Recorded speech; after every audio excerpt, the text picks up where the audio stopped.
చదవబడినటువంటి వాక్యంలో ఉన్న కొన్ని మాటలు మనం ధ్యానం చేద్దాం. దావీదు ఈ కీర్తన రాస్తున్నాడు.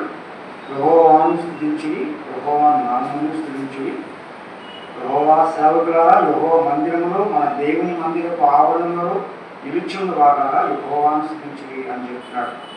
మొదటి 2 వచనాలలో మన సృష్టికర్త అయిన దేవుడిని స్తుతించాలి అని చెప్తున్నాడు. మన సృష్టికర్త అయిన దేవుడిని మనం గణపరచాలి, ఆయనను మనం మహిమపరచాలి. దావీదు అలాగనే స్తుతించాడు దేవుణ్ణి అలాగే గణపరిచాడు, అలాగే ఆయనను మహిమపరిచాడు. దావీదు ఎక్కువగా దేవునికి మొట్టమొదటి స్థానాన్ని దేవుని కొరకు ఇచ్చాడు. ఆయన దేవుని స్తుతించే విషయంలో దావీదు ఎప్పుడు కూడా ఆయన వెనుకాడలేదు. ప్రతి విషయంలోనూ దేవుని మహిమపరిచేటువంటి వాడు, ప్రతి విషయంలో దేవుడిని స్తుతించేవాడు, దేవుని కనపరిచేవాడు. అలాగే ఆయన రాజు అయిన సమయంలో కూడా, రాజుగా తన రాజ్యాన్ని పరిపాలిస్తున్నటువంటి సమయంలో శత్రువుల మీదకి యుద్ధానికి వెళ్ళాలంటే కూడా దేవుని యొక్క ఆయన విచారణ చేసేటువంటి వాడు.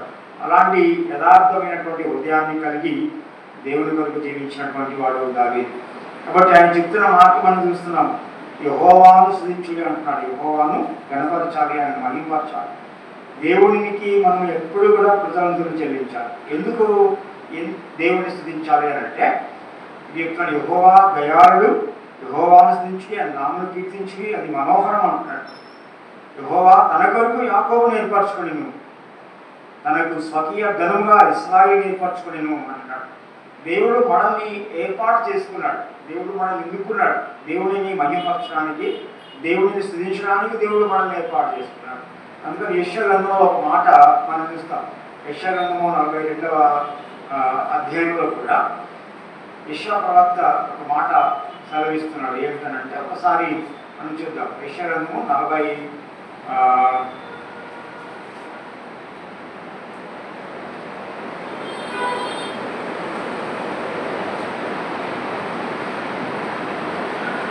యెషయా గ్రంథంలో ఆయన మాట్లాడుతున్న మాట ఏంటంటే, నా మహిమ నిమిత్తము నేను సృజించిన వారిని అనే మాట 43వ అధ్యాయం. యెషయా గ్రంథం 43వ అధ్యాయము 7వ వచనంలో మనం చూస్తాం.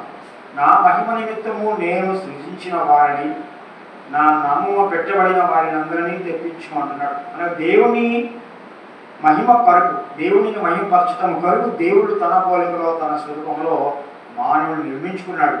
కాబట్టి సృష్టికర్తని దేవుడిని మనం మహిమపరచడానికి, ఆయనను గణపరచడానికి, ఆయనను కీర్తించడానికి దేవుడు మనల్ని ఏర్పాటు చేసుకున్నాడు, మనల్ని సృష్టించుకున్నాడు, ఆయన పోలికలో మనల్ని ఏర్పాటు చేసుకున్నాడు. అదే చెప్తున్నాడు ఇక్కడ. యెహోవా తన కొరకు యాకోబును ఏర్పరచుకొనెను, తనకు స్వకీయ ధనముగా ఇశ్రాయేలును ఏర్పరచుకొనెను. ఇశ్రాయేలు అనగా దేవుడు తన ప్రజలని తన కొరకు స్వకీయ ధనముగా ఏర్పాటు చేసుకున్నాడు, ఒక స్వాస్థ్యముగా దేవుడు ఎన్నుకున్నాడు, తనను మహిమపరచడానికి దేవుడు ఏర్పాటు చేసుకున్నాడు. యెహోవా గొప్పవాడనియు, మన ప్రభువు సమస్త దేవతల కంటే గొప్పవాడనియు నేను ఎరుగుతున్నాను అంటున్నాడు. దేవుడు గొప్పవాడు, ఆయన సృష్టించినటువంటి సృష్టికర్త, సర్వలోకమును నిర్మించినటువంటి వాడు కనుక ఆయన ఉన్నతమైనటువంటి వాడు. ఆయన కంటే ఇంకెవరూ లేరు, ఆయనతో పాటు సాటి అయినటువంటి వాడు ఎవరూ లేరు. ఆయనే దేవుడు, ఆయనే సృష్టికర్త, నేనే దేవుడును అని చెప్తున్నాడు. కాబట్టి ఆయనే గొప్పవాడు, యెహోవా గొప్పవాడు. మన ప్రభువు సమస్త దేవతల కంటే, అనగా మానవులు సృష్టించినటువంటి వాటన్నిటికంటే కూడా ఆయన గొప్పవాడు. ఆయన ఆకాశమందు ఉన్నాడు, భూమి యందు ఉన్నాడు, సముద్రముల యందును మహాసముద్రాల యందును ఆయన తనకిష్టమైనదంతయు జరిగించేటువంటి వాడు. కాబట్టి సమస్తమును కూడా ఆయన చిత్తాన్ని బట్టి నెరవేర్చుకునేటువంటి వాడు. ఎందుకు అంటే ఆకాశముని కానీ, భూమిని కానీ, అలాగే సముద్రములను కానీ, మహాసముద్రాలను కానీ ఆయన సృష్టించినటువంటి వాడు. ఈ లోకాన్ని సృష్టించినటువంటి వాడు, ఈ లోకాన్ని కలుగు చేసినటువంటి వాడు.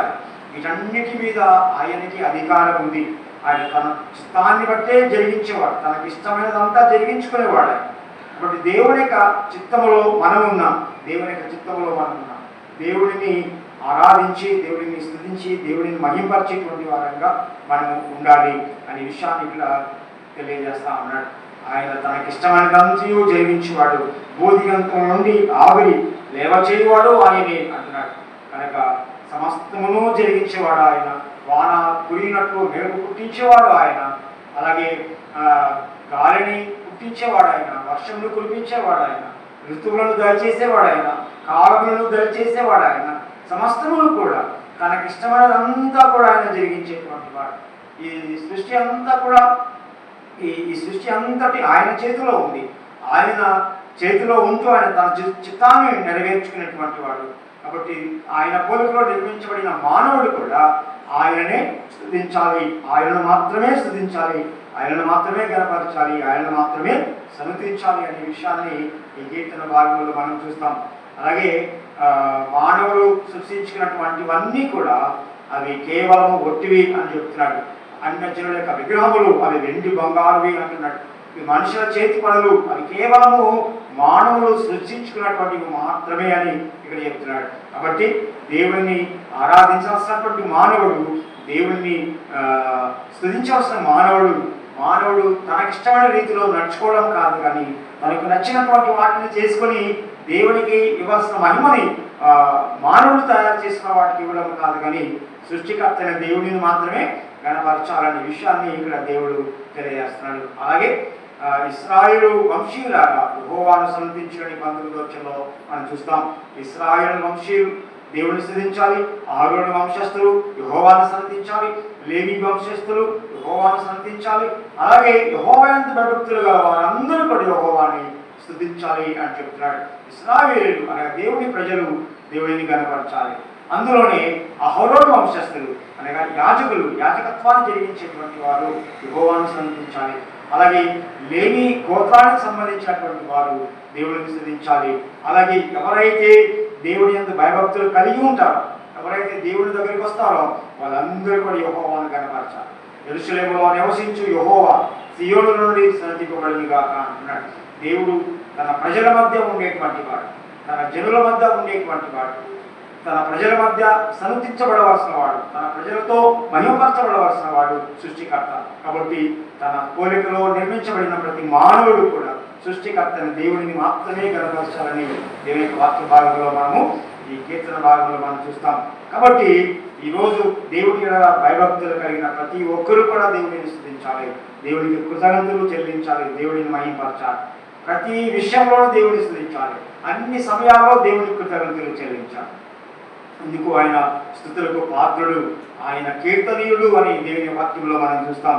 ఆయన స్తుతులకు పాత్రుడు అంటున్నాడు, అలాగే కీర్తనీయుడు అంటున్నాడు. ఆయనను మహిమపరచాల్సినటువంటి బాధ్యత మన మీద ఉంది. కాబట్టి ఆయనను మాత్రమే మనం మహిమపరచాలి. ఆయనకు చెందవలసిన మహిమను మరెవరికి కూడా మనము ఇవ్వడానికి వీలు లేదు అనే విషయాన్ని దేవుని యొక్క వాక్య భాగంలో కూడా మనం చూస్తాం. కాబట్టి ప్రభునందు ప్రియమైన వారులారా, ఈ కీర్తన భాగంలో ప్రాముఖ్యంగా దావీదు తెలియజేస్తున్న మాటలు ఇక్కడ మనం చూస్తున్నాం. రాసినటువంటి కీర్తనలో సృష్టికర్తన దేవుడు, ఆయన్ని స్తుతింపదగినటువంటి వాడు, ఆయన్ని ఆరాధనీయుడు, ఆయన కీర్తనీయుడు. ఆయనను మాత్రమే మనం స్తుతించాలి, ఆయనను మాత్రమే మనం గణపరచాలి, ఆయన నామాన్ని మాత్రమే మనము గొప్పగా చేయాలి. ఆయన సృష్టికర్త, ఆయన గొప్పవాడు, ఆయన తనకిష్టమైనటువంటి దానిని ఆయన జరిగించేవాడు అనే విషయాన్ని దేవుని వాక్యంలో మనము చూస్తున్నాం. ఇంతవరకు శ్రద్ధగా విన్నందుకు మీకు అందరికీ వందనాలు తెలియజేస్తున్నాం. ప్రార్థన చేసుకుందాం. పరిశుద్ధులైన మా తండ్రి, ప్రేమ గల మా దేవ, మీ ఘనమైన శ్రేష్టమైన నామానికి మా హృదయపూర్వకమైన కృతజ్ఞతలు స్తోత్రాలు చెల్లించుకుంటున్నాం. సర్వోన్నతుడా, సర్వశక్తిమంతుడైన మా పరమ తండ్రి, ఈ శుక్రవారమున మీ యొక్క సన్నిధానంలో మేమందరము సమకూడి మీ నామాన్ని గణపరచడానికి, మీ నామాన్ని స్తుతించడానికి, మహిమపరచడానికి మీరు మాకు ఇచ్చినట్టు గొప్ప భాగ్యాన్ని బట్టి మీకు వందనాలు చెల్లిస్తున్నాం. ఈ సమయంలో ప్రభువా, మీ సన్నిధిలో మిమ్మల్ని స్తుతించి మహిమపరిచి ఉన్నాం. మీ శ్రేష్టమైనటువంటి మాటలు మేము వినినందుకు మీకు వందనాలు. ఈ వాక్యం ద్వారా మీరు మాతో మాట్లాడినందుకు మీకు వందనాలు. మా సృష్టికర్తన దేవుడైన మిమ్మల్ని మేము స్తుతించాలని, గణపరచాలని మీరు కోరుకుంటున్నారు.